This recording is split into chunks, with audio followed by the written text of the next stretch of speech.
नमस्कार शेतकरी मित्रांनो, मी समाधान बेल्लारे. तर आता बघू शकता तुम्ही, आता आपण टेंबोंडी परिसरामध्ये आहे. तर टेंबोंडी परिसरामध्ये असल्यात हे जे पेरूचे पराठे आहेत ताईवानचे आहे. तर ह्या शेतकऱ्यांना निळी कॅरी बॅग जी आहे ही वापरली होती.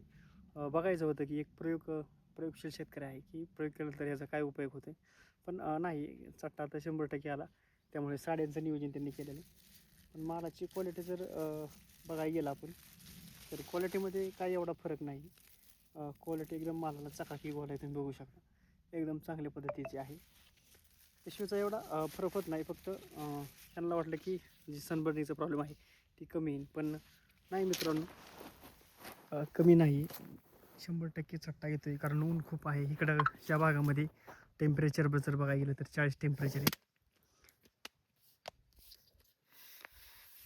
तर अशा पद्धतीनं हा प्लॉट आहे.